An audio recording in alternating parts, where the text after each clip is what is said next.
forward, we've anticipated the cuts, primarily the ones in public safety, the ones in Health and Human Services Agency. There will not be any backfilling of any of those cuts. So whatever the state does is what we'll deal with. And then we would prepare the final budget book. So comments that say it's not clear that 1930 is really devoted to Teeter, we will make sure that that gets fixed. And I think it makes a lot of sense to mention what the overall debt is, and we can put that in the narrative or the comments. So all of that's helpful, and anything you bring up, we're going to take note of and follow up on. One moment. Supervisor Pinchot. Just as a kind of a funny note here, on page B19, the district attorney's budget, it must be a typo. It says anti-law enforcement program. Yeah, it says anti-law enforcement program. It's a new grant we found. I could make a comment, but I'll pass. This is Mendocino County after all. Supervisor Delaware. Thank you. In regard to the contingency, the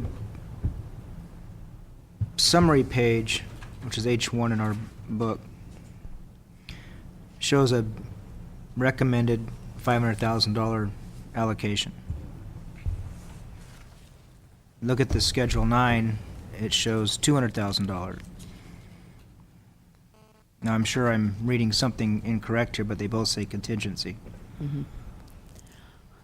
We can look at that book. When we get to the spreadsheet, you'll see that we've taken the 500,000, removed 155,000 from it to reach 345,000. Well, that number's not even in here. Right. Well, it's in the spreadsheet that Jennifer's going to go over when I'm done. But if I've got it Schedule 9 at 200 and the summary at 500, when we get, you don't have to do it now, but when we get there, we can explain that, which one's the accurate number. Okay.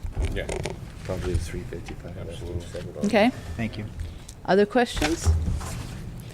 Okay, then I kind of have a summary statement, and there's nothing like Teeter to kind of put a pall over the discussion here. But I think that it brings up a really good point of where we are with the budget, and that is, it is balanced.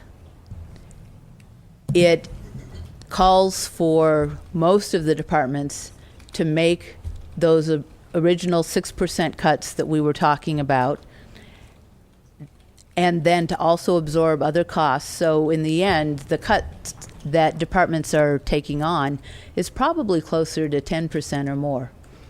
Not all departments have taken on that full amount. As I said, smaller departments we tried to make whole, because if all their positions are filled, you know, there isn't such a thing as salary savings.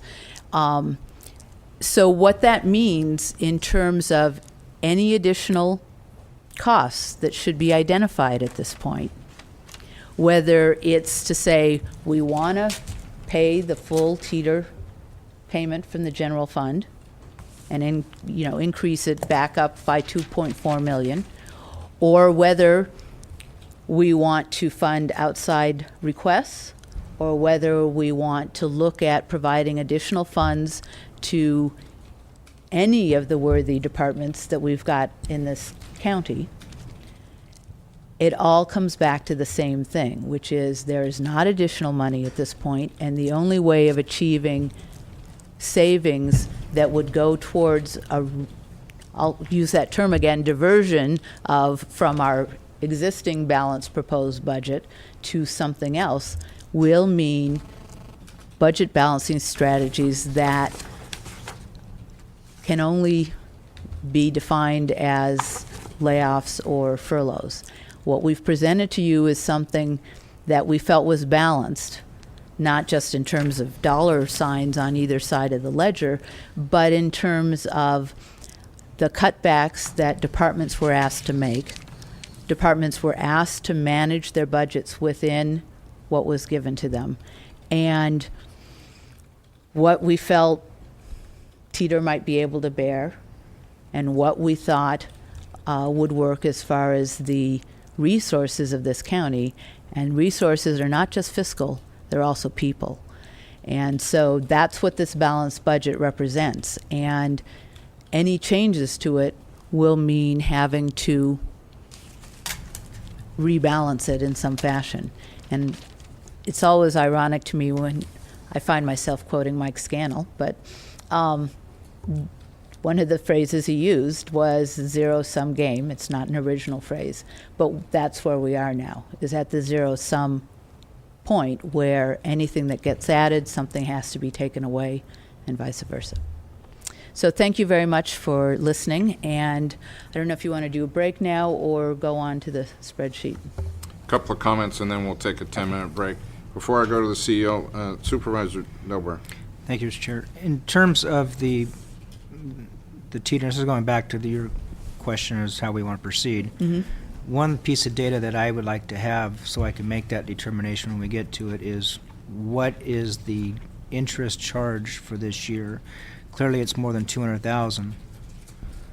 It's probably less than the 2.4 million. Where is that number? We can get that. Because that, to me, is going to play heavily into my decision, because if we're not paying it off, at least let's not get further in debt. And at $200,000 additional above the revenues, we're getting